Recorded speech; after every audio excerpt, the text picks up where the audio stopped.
We already have a crisis at the border. Everybody knows that. That crisis threatens to become a catastrophe. So last year, about 1 million people came into our country, mostly under the asylum system. So they came to the border unlawfully, allowed to come into the country. This year, we are on track to have a lot more. We don't have the final numbers yet, but probably it'll be between 1.5 and 2 million people. So it's already at crisis levels. And when you talk to the Border Patrol, they will tell you it's very difficult for them to deal with the current flow. We also know that along with people coming over our border in unprecedented numbers, we have an unprecedented amount of illegal drugs coming into the country, particularly the synthetic opioid called fentanyl. Those numbers are at historic levels and unfortunately are resulting in overdoses and overdose deaths in this country at historic levels. So in my home state of Ohio, as an example, we have a increasingly large number of people who are overdosing and dying from fentanyl. I was at a drug coalition meeting a few days ago in Ohio, and I asked whether the national statistics, which say that 2/3 of the people who overdose and die are dying from fentanyl, is accurate, and at least in the Toledo, Ohio area, they told me no, it's more like 80 or 90%. This fentanyl is coming in primarily from the southern border. So it's an immigration issue, it's a humanitarian issue, it's a safety issue, and it's certainly an issue of illegal drugs with a devastating impact on our communities. We're here to talk about the possibility of it getting even worse, which is because the public health authority called Title 42 may well expire. The administration, as you know, has supported having it expire next month. The Border Patrol, again, have said in no uncertain terms to all of us, and I hope to many of you, that should that happen, they will lose operational control of the border. Right now, there are about 8,000 people a day coming through the border. They believe that if Title 42 is revoked, that number will increase dramatically. The Department of Homeland Security has told us privately that they think that's between 12,000 and 18,000 people a day. So this is just impossible for the Border Patrol to handle. The Title 42 issue, to set the stage here for my colleagues and their remarks, is in litigation. There's a judge in Louisiana who has said that the administration cannot simply revoke this, but they have not set a date as to what might be the appropriate time frame, if there is one. So there's a lot of uncertainty right now, certainly. But we have to presume that the administration may be successful here, and that means Title 42 would come to an end. Roughly half of the people who come to the border are turned away under Title 42. Roughly half. So the 1 million people a year is really 2 million people a year. About 1 million are turned back under Title 42. We also know that the Public Health Emergency and the National Emergencies Act are continuing in place indefinitely. So there seems to be a real disconnect between what's happening with regard to Title 42 on the one hand and the public health emergencies on the other hand. This is a situation that, again, is already a crisis, already something that we cannot handle with current resources. Yesterday, we had a conference call with the Secretary of the Department of Homeland Security, Alejandro Mayorkas, in which he laid out a potential plan should Title 42 be revoked. It sounds a lot like the plan currently in place, which is simply to expedite people coming through the process. No plan to put in place the kinds of things that were in place during the Trump administration to try to deal with the border crisis, including the Remain in Mexico policy, the expedited removals, the notion that with regard to asylum there would be more scrutiny earlier in the process, but instead just coming up with a way to provide more resources to move people through the system more quickly. So in effect to make it easier for people to get from the border into the interior of the country. So that was disappointing. I'm really glad, again, my colleagues are all here, and a lot of them have been down to the border, as I have, and heard directly from the Border Patrol and Customs and Border Protection folks at the ports of entry to understand the severity of this crisis. I'd like for you to hear from them now. Senator Barrasso. Well, we actually have a dangerous crisis of national security going on in the border, and it's going to get a lot worse under Joe Biden. From day number one, Joe Biden started rolling out the red carpet to illegal immigrants by signing so many executive orders specifically making it easier for illegal immigrants to come to the United States. The number of people that came into the United States illegally in the first 14 months of Joe Biden was more than came in under 4 years of President Trump. And we're talking about 2 million crossings last year. And if Title 42 goes along, we're talking about over 500,000 expected next month alone. And if the numbers alone aren't distressing enough, it's taking a look at who some of these people are in terms of criminals, drug dealers, gang members. And if you're on the terrorist watch list, this is a dream come true for you if you're trying to get into the United States illegally. Now, we have a number of Democrats who are now running away from the president. These are Democrats who are running for re-election, and they're running scared because they know the president's policies on immigration are so very unpopular. But President Biden has turned over the border and his policies on immigration to people who really don't believe there should even be a border. I mean, even the Vice President of the United States, when she was running for president, said she wanted to eliminate immigrations and customs enforcement. We know what we need to do to secure the border. Enforce the law. Finish the wall. Reestablish the Remain in Mexico policy. It works. Title 42 is about public health and public safety. And the president is talking out of both sides of his mouth on this.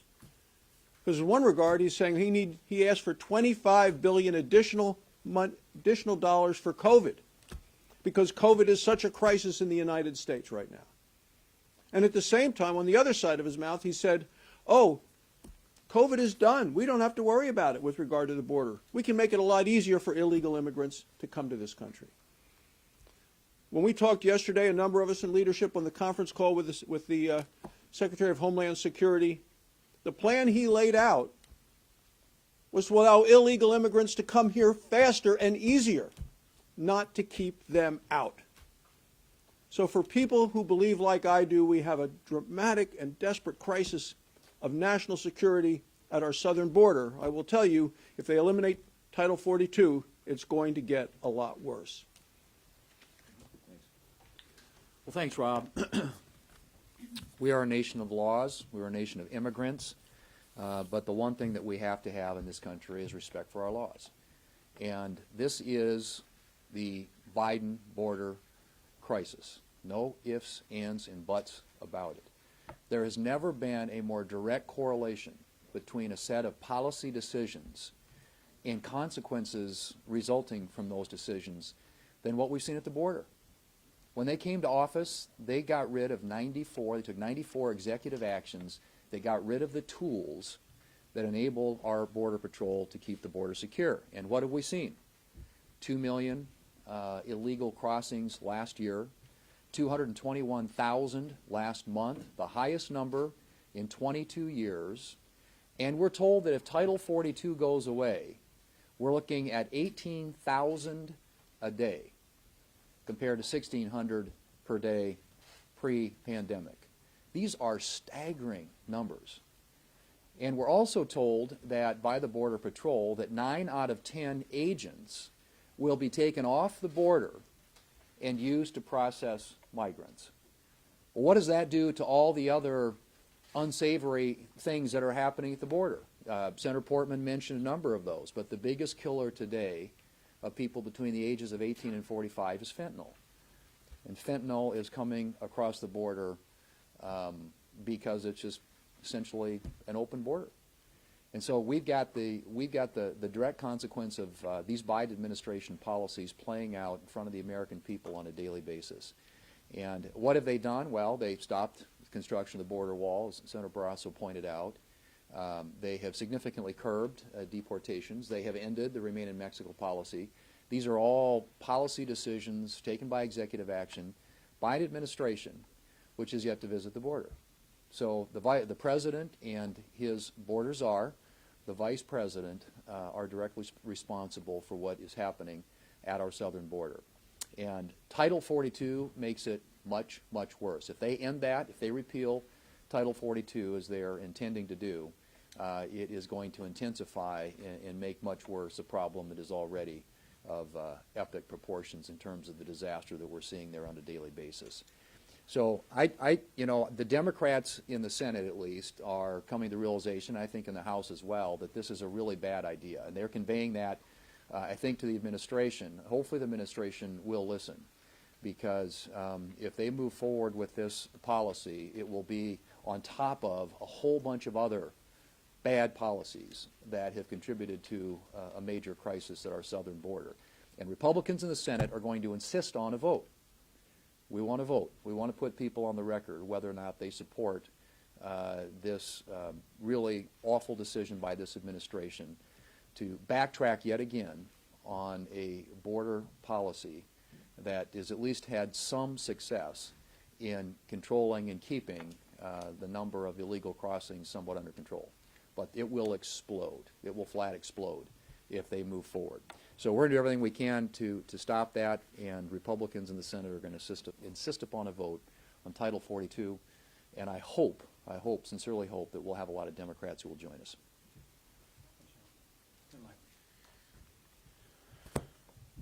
This is policy insanity. The Biden administration is getting the immigration policy that they designed. They stripped away all the restrictions for actually people crossing the border. They get this result. Now, with record high numbers of people illegally crossing the border, now they're saying, and we're going to drop Title 42 as well. So we get record high numbers now of illegal crossings, and they're going to say we're going to strip away the last piece that we hadn't taken away before to increase this number even higher. Now, I remind everyone that's here of the simple fact that 221,000 encounters, as they called them, from the last month is a record high number. What people are not talking about as well are the 66,000 what they call gotaways that also happened last month. That is, the Border Patrol were so active trying to round up and engage this group of 221,000, they could see in the distance and count people crossing the border. There were 66,000 that we had no contact with, that we literally watched them come across the border. Who's crossing the border and what's happening at this point? Well, it's people from 157 different countries just in the last 6 months that have crossed the border. None of these individuals have a criminal background check actually carried out on them from their home country. They're doing a criminal background check if they've committed a crime in the United States before, but we have no idea in the country they're coming from if there's a criminal background at all. And for the 66,000 gotaways that happened just last month, we have no criminal background check in this country or in their previous country. This is opening up our nation to additional crime. While the American people are literally saying, let's deal with the crime problem, the Biden administration is opening up the border more and having even more people cross the border with no check, with no evaluation of their previous history at all. This is why I say it is policy insanity what they're doing. The plan that we were given yesterday, this plan statement that came in from Alejandro Mayorkas, this plan that was supposed to define out for us is not a plan at all. It's basically how they're going to move people into the country faster. It notes things like currently they're releasing people into the country and giving them 8 years before there's a hearing. They're going to now just catch and release people the same at a faster pace, moving them into the country and say, now you've got to check in within a year. But there is no evaluation. There's no chase on those individuals if they don't check in. So whether it's an 8-year time period, whether it is now, or whether they magically move that to a 1-year time period, there's no change.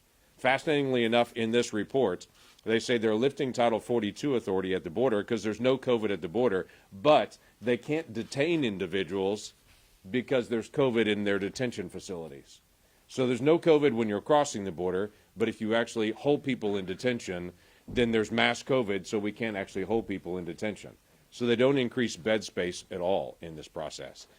That's a major problem. And can I tell you, if you read through the report, and I hope you do, from what they call a supposed plan, this is not a plan. This is just what they plan to be able to carry out to do to increase the numbers even more. It's not a plan to decrease the numbers. And I can say that not based on my opinion, but based on theirs. Go to the back of their report of their supposed plan on this. They end with their conclusion statement. May I read this to you? The conclusion statement says, despite the best efforts of our dedicated DHS workforce and our partners executing this comprehensive plan, a significant increase in migrant encounters will substantially strain our system even further.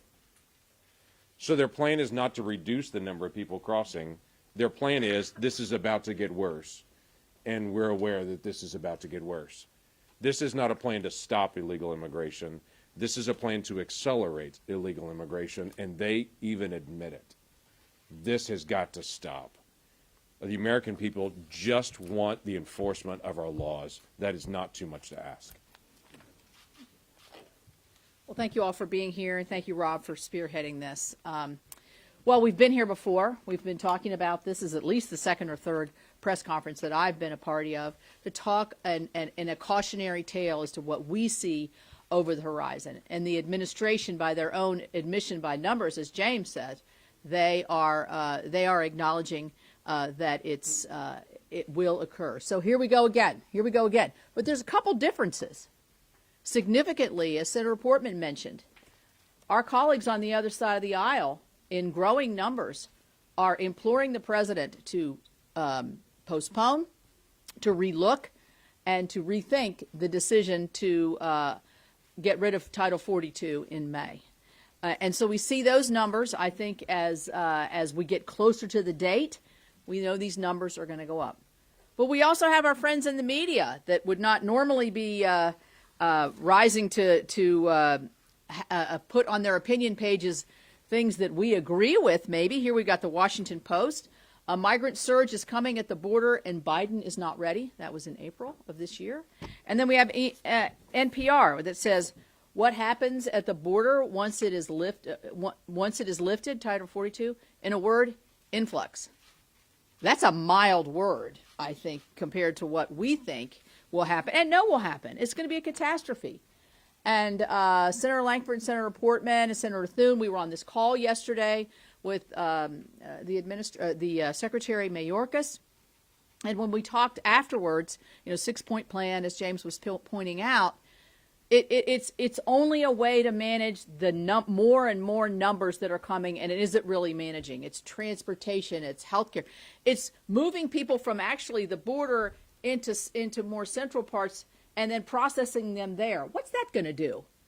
That's going to keep you all away from the processing centers of where all of this is really occurring. In my view, that's ducking the media, in my view, and ducking what the real numbers could and will be. So I'm the ranking member on the Appropriations Committee for Homeland Security. We've been very generous with Homeland Security. We've provided them with a supplemental to help them deal with the surge. But this surge was here. When we see what's going to be the influx or catastrophe, as I would categorize it, that is another press on the appropriations and on the resources that we're going to be willing to look at and give to the Department of Homeland Security. So I think, and I specifically asked the Secretary that question, are you looking for another supplemental? And he very artfully answered sort of a maybe, I think would be a good way to characterize the way he answered that, very discouragingly. So I join with my colleagues, with my Democrat colleagues, with those in the media, with my folks at home are very concerned about this. Why would somebody in West Virginia be worried about this? Because we have the highest percentage of deaths from overdose per capita than any other state in the union. Fentanyl is killing our friends and neighbors, and it's all coming through the southern border. So the diversion of agents, and they're losing agents because the morale is terrible. Why would you want to be protecting our southern borders and be prideful of what you're doing in law enforcement every day when your president is just letting you get overrun? You can't disrupt the drug trade because you're so busy processing and doing all of the things that happens when 18,000 people come across the border every single day. So there's time, Mr. President, to rethink this. There's time for us to find a better way. And the plan needs to be deterrence, whether it's expedited removals, quick asylum adjudication to get that, the Remain in Mexico policy. We have some solutions here that worked under the Trump administration to keep these numbers down. It's time now to look seriously at these before this catastrophe descends upon us. Thank you. Yeah. Senator Cruz.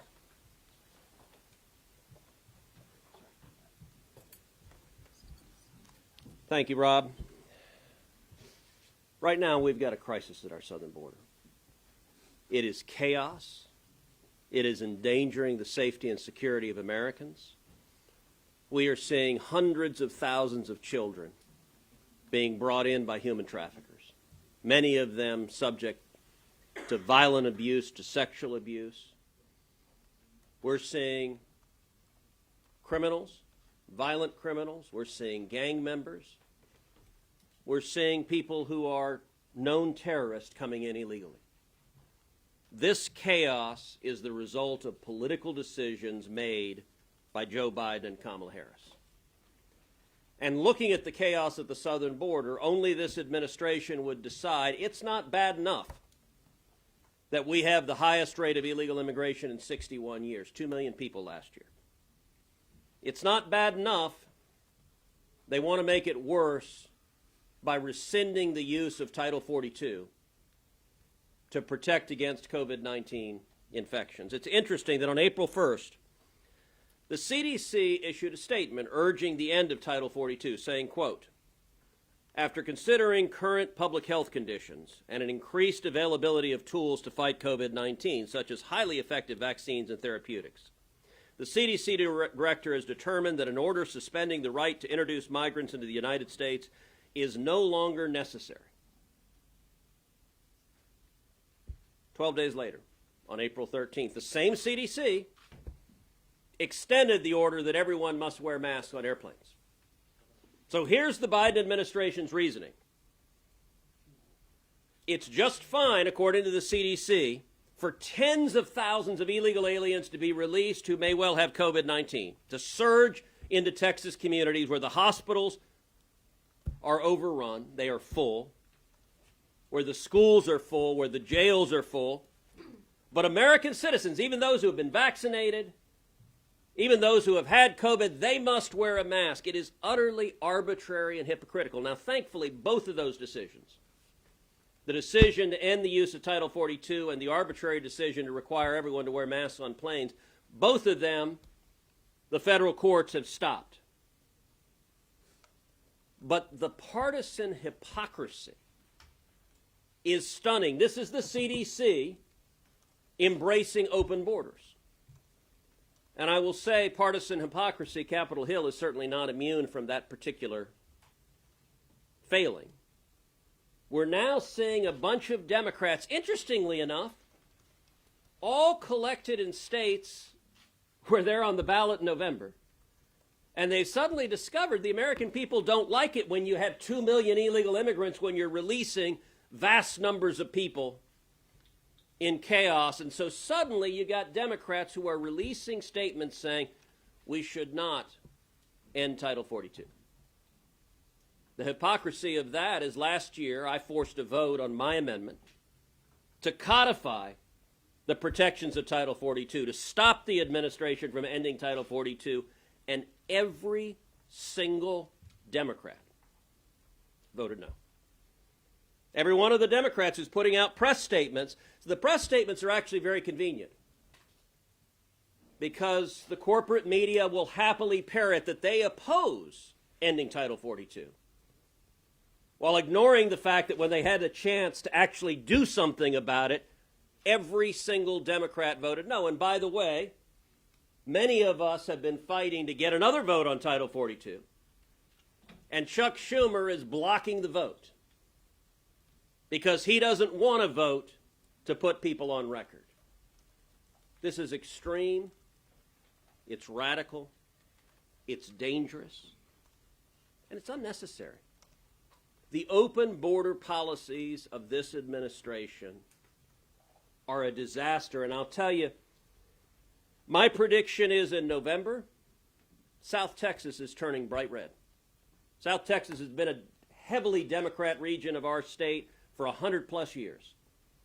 This November, I think we're going to elect Republican members of Congress. I think we've got a good shot at electing 2 or even 3 Hispanic women Republicans to represent South Texas, because I can tell you when I sit down at roundtables in South Texas, elected Democrats tell me, if my party is the party of open borders, I can't support that. This is a disaster, and it is caused by Joe Biden and Kamala Harris.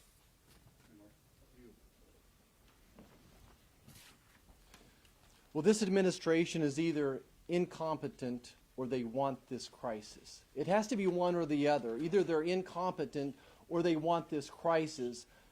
I think we all realize that if we repeal Title 42, if we implement DHS's plan, we're going to double or triple the number of people coming across the border in the next few months.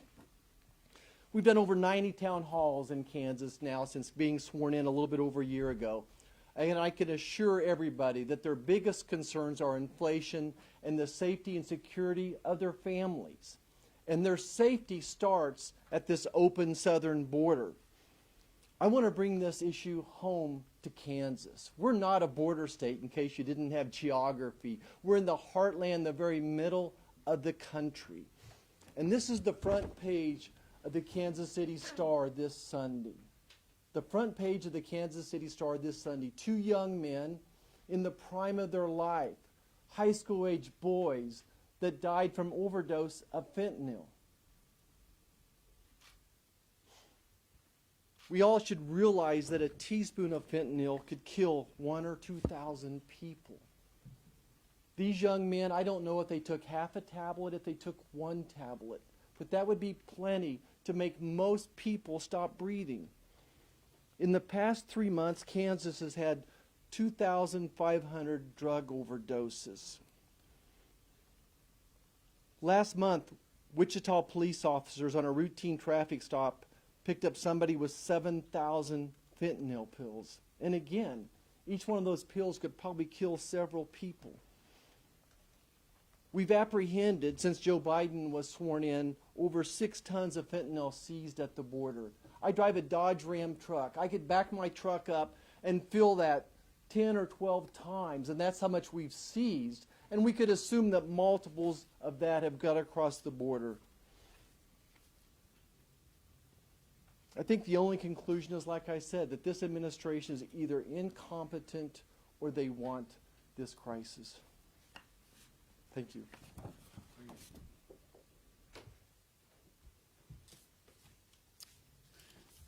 I think one of my Democratic colleagues had it right. The other day they said the administration's efforts to roll back Title 42, quote, shows a lack of understanding about the crisis at our border, unquote.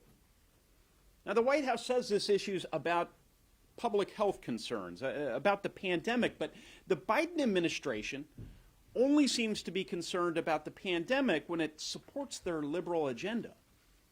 Now, according to the administration, the pandemic continues on airplanes, where they continue to fight for a mask mandate. The pandemic continues in the halls of Congress, where the administration continues to lobby for billions of dollars in emergency relief funds. But on the border, they say the pandemic's over. Come on. Immigration officials have warned that letting Title 42 expire will make our border crisis 3 times worse. 3 times worse after a year where we had 2 million illegal border crossings. We know what needs to be done. The administration needs to stop playing games. They need to do what's right for the country. They need to enforce the law, and they need to do what a bipartisan majority of United States senators is now calling for. Keep Title 42 in place and secure the border. So last week I was in Del Rio. I was in Eagle Pass, and went down to see our North Dakota Guardsmen. We have 125 Guardsmen down there, also in Uvalde. And they're the eyes and ears of the Border Patrol. So I was down there to support them and, again, call attention to the crisis that is going on at the border. Now, it's interesting. Last year I was down there with Cornyn and Cruz. We had 16 senators, and we were just to the east in the Rio Grande sector. Del Rio sector is immediately to the west. The Rio Grande sector has been the busiest sector. Now, remember, 220,000 illegal encounters by Border Patrol just in the last month, in March. Okay, 1.7 million last year, and that doesn't even count the gotaways. Okay, and what's going on is, at the time we were there, the Rio Grande sector was the busiest. Now that's becoming the Del Rio sector because they're migrating over there because they have many fewer Border Patrol officers in the Del Rio sector. So they move where there's the least resistance. Senator Portman, myself, we were in Mexico last year, we were in Central America, we were in South America. It's a demand pull situation because in Mexico and Central America and South America, they know if they come, they're getting in. So they're coming. And interestingly, last year when we were in the Rio Grande sector, they said people were coming from 50 different countries. 50 different countries last year. This year, just last week when I was in Del Rio, they said 100 different countries. So Customs and Border Protection gave us a briefing, and they said that's gone from 50 different countries, people illegally crossing the southern border, now from 100 different countries. Think about that. Yeah. The numbers are staggering. And remember, when you get those numbers from Homeland Security, and they talk about 220,000 encounters with people crossing the border illegally in the month of March, that doesn't count the gotaways, which can be maybe 40% more. And those are the folks that don't want to be encountered. Why? Because they have criminal records, they have drugs, they're human trafficking. That's what's going on. And if the administration lifts Public Order 42, it just gets worse. It just gets worse. When I was down there, we had 2 guardsmen from the North Dakota National Guard, Specialist Alvarado, Specialist Clem, who had just saved 5 migrants who were trying to cross at Del Rio. They were out there, and the river's high, the current is strong. There were 5 migrants that probably would have drowned. They went out and they got them, and they saved them at great risk to themselves. And we know what that risk is because we saw what happened to a Texas National Guardsman here just this week. He drowned out there trying to save migrants crossing illegal who were trafficking drugs. That's a tragedy. That's a tragedy. Why is this administration not stopping that? Why is this administration not stopping that? And we know it can be done. The last administration, the Trump administration, did it. You enforce you keep Public Health Order 42 in place. You enforce the Third Safe Country Protocol and the Remain in Mexico Protocol, and you build the border wall. And we can secure that border. Congress needs to push for it. The courts need to push for it, and the public needs to push for it. We need to get the Biden administration to enforce the law and secure the border.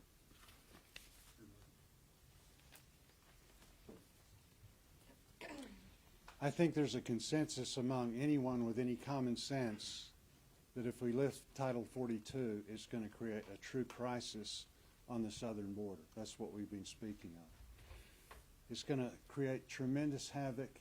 John mentioned the men and women that work so hard on the border, do a tremendous job. You can imagine the strain that they're under now, but it's going to be unimaginable what they're going to be facing. The other thing is it's going to put tremendous pressure throughout all of our government agencies. I'm blessed. I'm a senior member on the Senate Veterans Affairs Committee. I'm also the ranking member on military construction and veterans appropriations. I've been through countless hearings, countless visits with VA leadership regarding the lack of resources that we have right now due to the labor shortages, needing specialists, needing all kinds of different providers. The list goes on and on.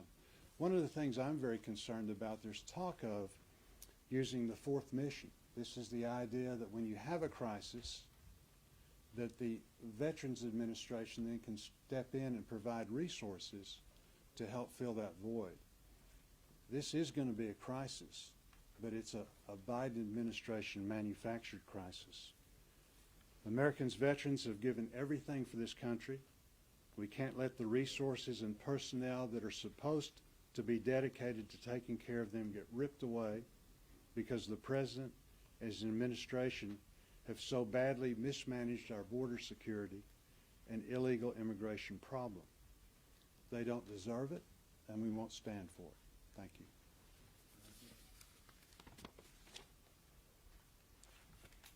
I think it's pretty clear that everyone that has spoken today just wants President Biden to do his job and to protect Americans. You know, this administration is continuing to just wreak havoc on the southern border. You know, it tells Americans that Title 42 is no longer necessary because COVID's behind us. And in the same breath, they're asking for billions of dollars in more COVID relief. How hypocritical is that? You know, it is amazing that the Biden administration is ending the COVID emergency for illegal immigrants, but is filing appeal on a federal judge's order to overturn the mask mandates on airplanes, trains, and buses. Eliminating Title 42, the consequences that we know that will bring, that 1 million more people would cross the border in the first 6 weeks after Title 42 is eliminated, that's what we're looking at. It will make this issue that is already an unbelievable crisis, it will make it 3 times as bad as it is now. It is unreal that you've got an administration that is actually implementing this and defending it. You know, Shelley said, why is West Virginia so concerned? Let me tell you why Mississippi is so concerned. Interstate 10 and Interstate 20 run right through Mississippi. This past week, a driver was pulled over, and, these law enforcement agents have such a hard time, but a driver was pulled over and arrested, a Texas man, for transporting over 3 pounds of these fentanyl pills that we're talking about. 3 pounds of this little pill.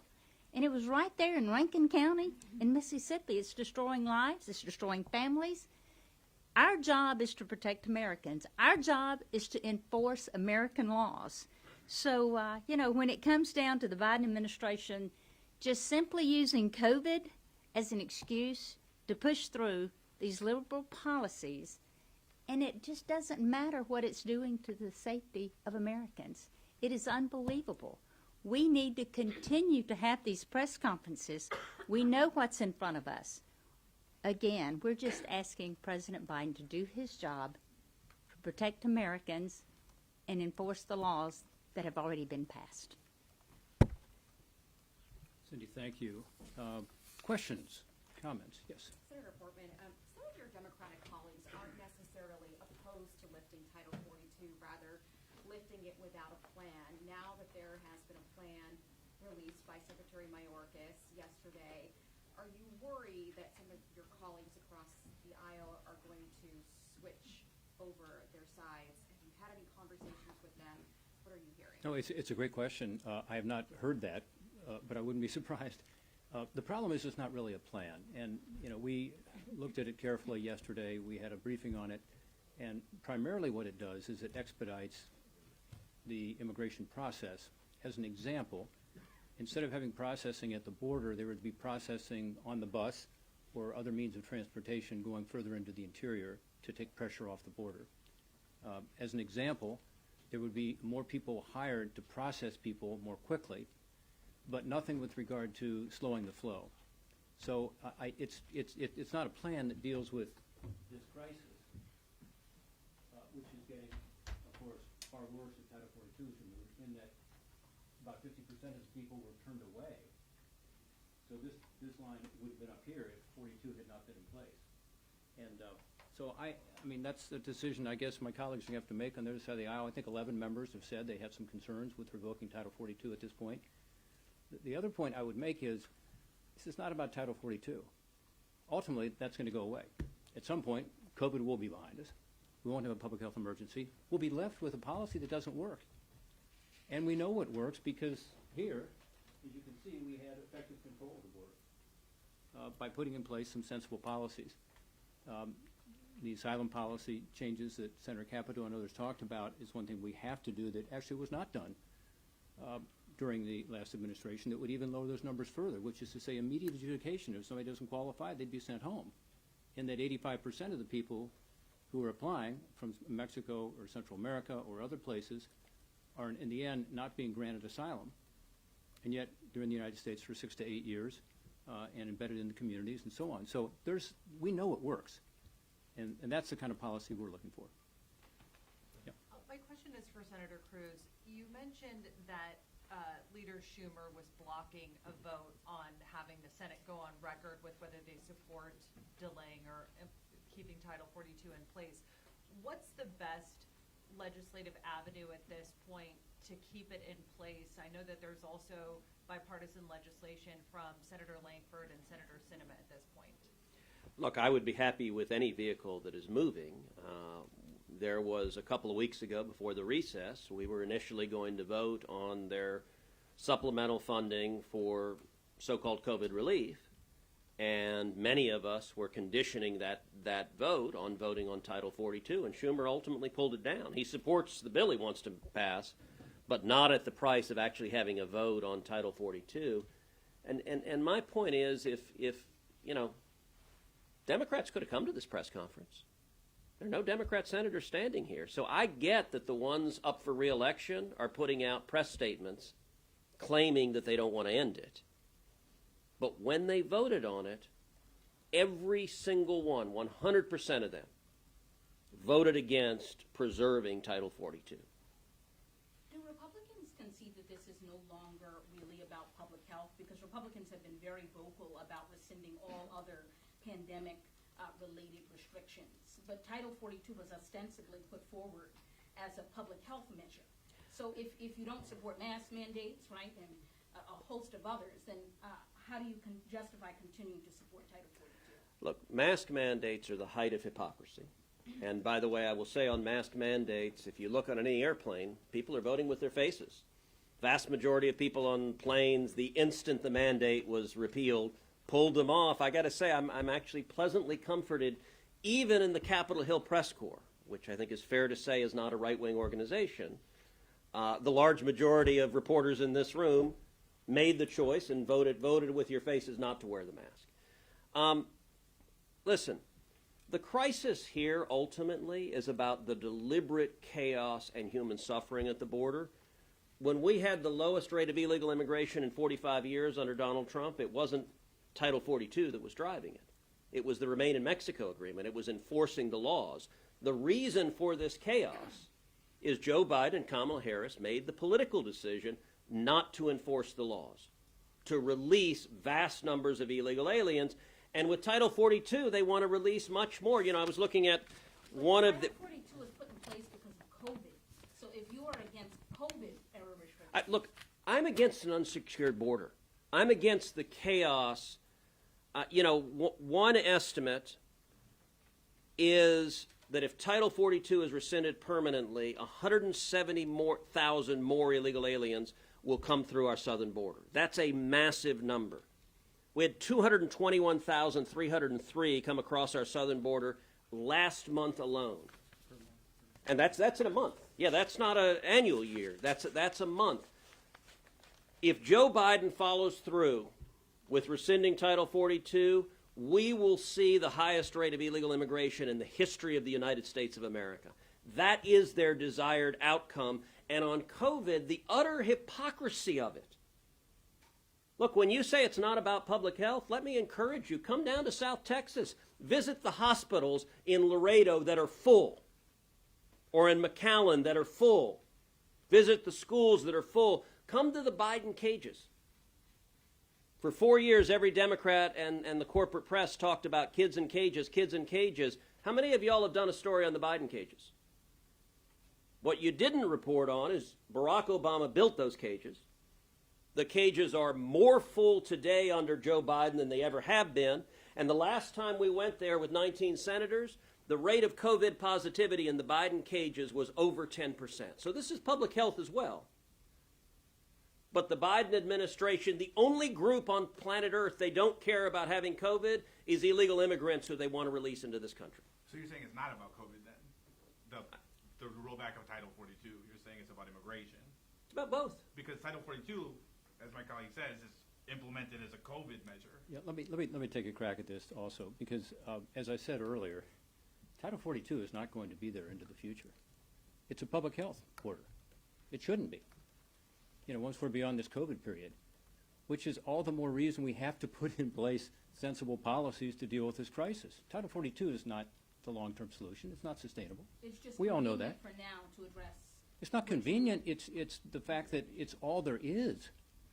If we don't have it, if we don't have it, there will be. So there are 2 million people who come to the border now every year, based on last year's numbers, which is the highest it's ever been since 1924 when the Border Patrol started keeping statistics. By far the highest ever. If Title 42 is lifted, think about it, instead of 2 million and 1 million people coming into the country, you have just by math, now 2 million people coming into the country.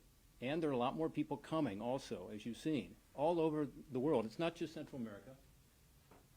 This chart, which is interesting, I think, because it talks about outside of Mexico and the Northern Triangle, the increase coming. It's 150 countries. It's people from not just Latin America, but Asia and Africa and the Middle East. So that is why taking away 42 would be a catastrophe right now. But it's going to have to go away. That's why the administration needs to put in place a policy behind it. This is what these 11 Democrats are saying, to your question. You can't pull 42 without something in the alternative, something to replace it, or else you have total chaos. And that's what we're not seeing. And the proposal to deal with it we heard about yesterday, again, is more to facilitate the vast increase in numbers rather than to deal with the numbers. And it's not fair.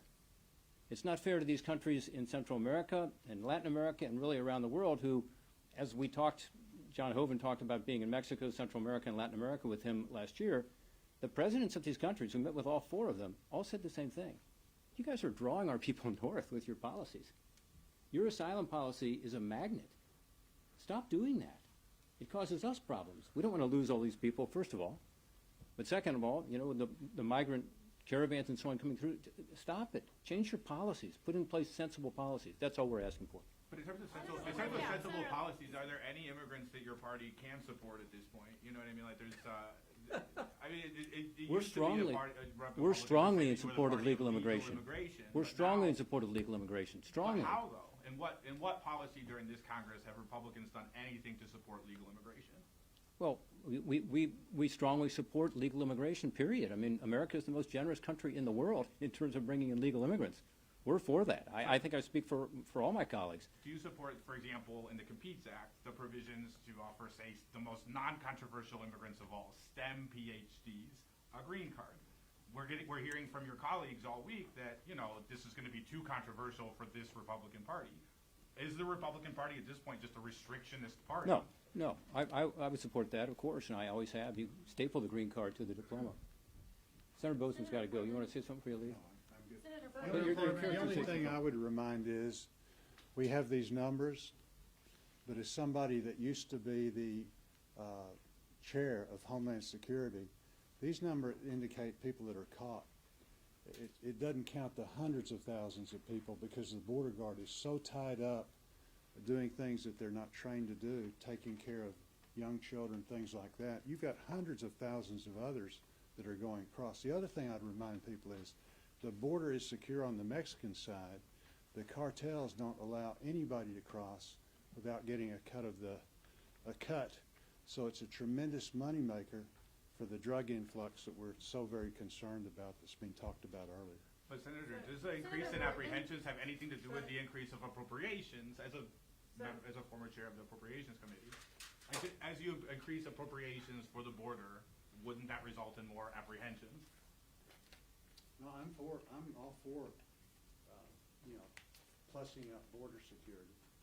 But that would make that chart go even higher, no? You do that with. No, because you actually, when I was chair, we were actually able to do things concerning building the wall, things like that, putting in security measures, all of those kind of things. So you can do this in a number of different ways. The point is, it needs to be done. and remember, the objective of security of the border is to deter people coming illegally. Deterrence works.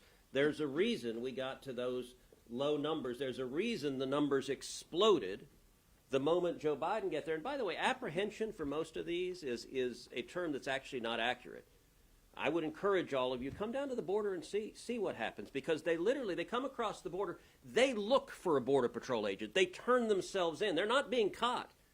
The vast majority of them are not trying to run. They're not trying to escape. They come in and they go seek out a Border Patrol agent. Border Patrol now puts signs. Here's where you get processed. And the reason is because Joe Biden and Kamala Harris, when they get here, they show up and they have a phone number of someone in the United States. They have a place they want to go.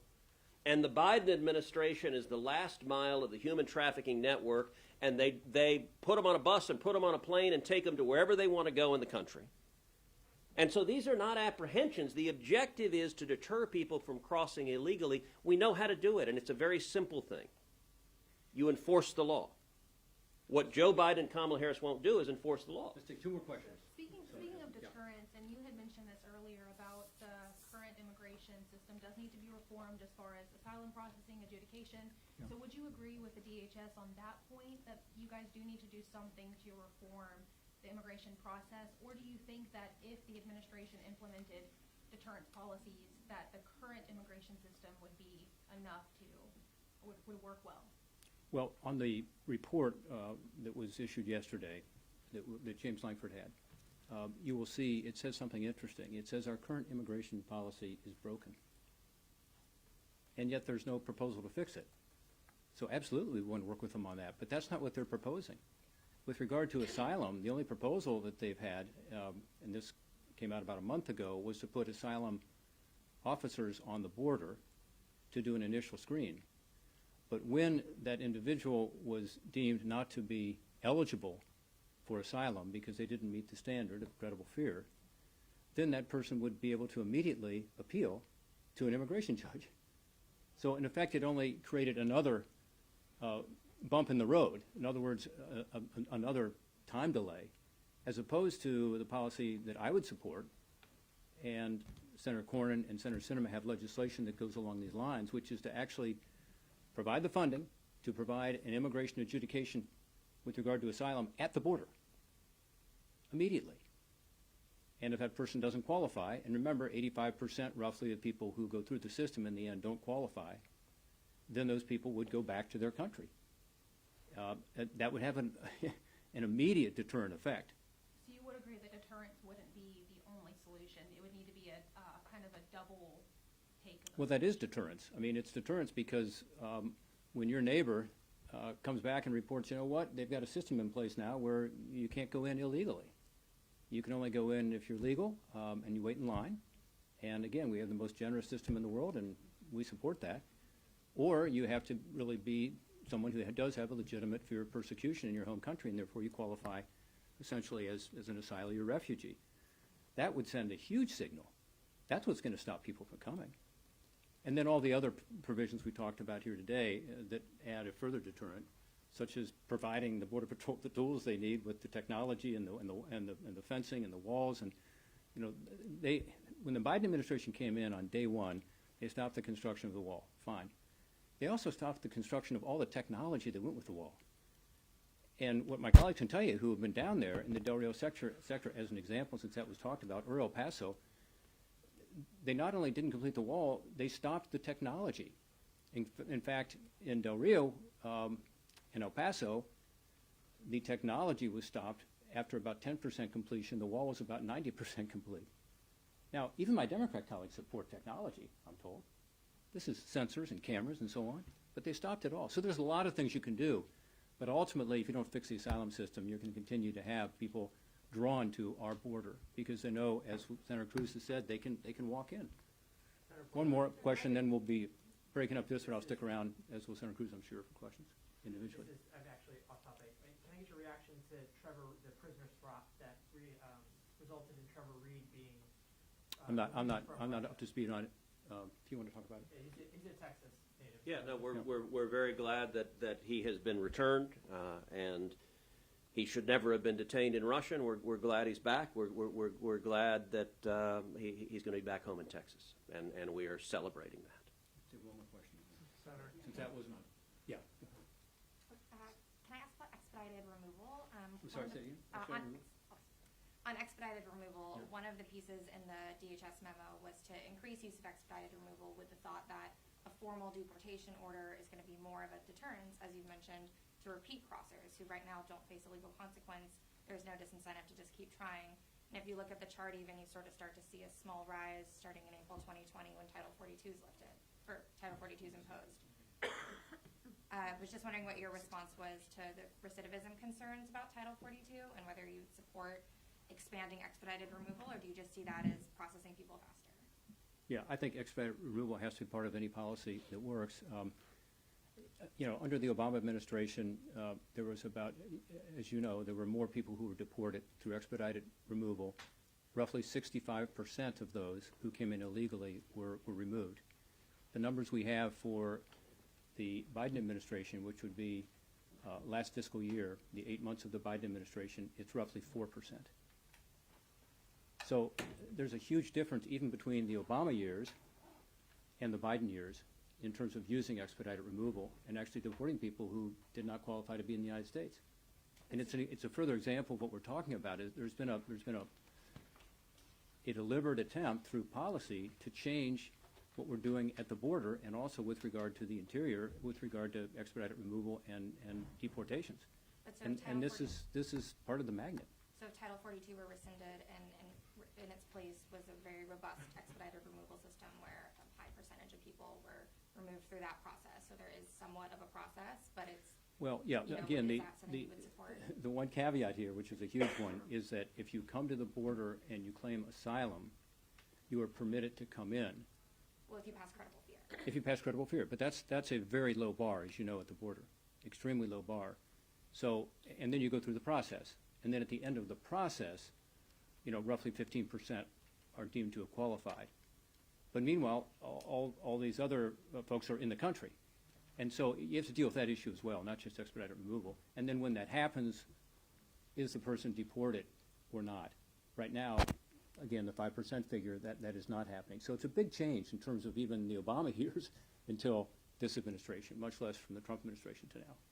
Any comments Senator, on can I ask quickly, you care deeply about the border, you also care deeply about Ukraine, and we're expecting a supplemental request. Yeah. Do you see that as an opportunity?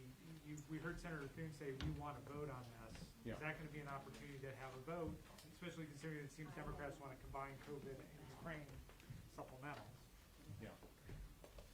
My strong desire is to keep Ukraine separate from everything. And if Democrats decide they aren't going to keep it separate, Well, what does that mean? I don't have to figure to make it complicated to vote, but the Ukraine supplemental is a desperate need. And if we don't provide it now, you'll see many more people who die in Ukraine. And it's totally nonpartisan.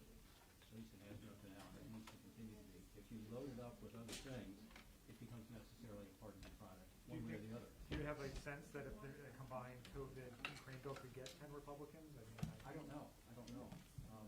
Certainly couldn't if it didn't have Title 42, and then you would lose a lot of Democrats. Okay. So let's not play politics. So with Ukraine. without Title 42, anything with COVID aid would not. I don't think so. I mean, because they're so related. Doesn't make much It would be a sense to choice by provide- Democrats attaching Ukraine to whole Ukraine. Yeah, which we can't do. I mean, this is an urgent, again, even desperate need right now, is to continue to provide the Ukrainians what they need to defend themselves. As Russia is intensifying its efforts in the Donbass with heavier and heavier equipment, we have to at least give them a chance to survive. Senator, may I ask in Spanish? Because I understand you speak Spanish. Mucho mejor en inglés. Además Sí, de- puede. Su inglés es mucho mejor que inglés. Hay una sola pregunta. Ese mensaje, porque yo trabajo para NTN, un mensaje para los inmigrantes que están tratando de cruzar, porque para nosotros, para nuestra tragedia, es que muchos muriendo y no todos de enfermedad mala, usted sabe. ¿Algún mensaje para los inmigrantes tratando de cruzar? So I'm going to answer you. Okay. Because I want to be careful not to take some things that you can use. It's a very dangerous journey for us. To take that into account. Unfortunately, there are lots of sexual assault. There are people who die in the desert. There are people who have drowned in the Rio Grande, as we saw last week. Also, the traffickers are not looking out for you. They're looking out for money. Thank you. Yeah. Thank you. Okay, get in the light a little more. You are likely to encounter, some very dangerous tools. So that's one. Number two is, the United States of America is a welcoming country. We don't have lights in this room, it is what it is. Once you come through the normal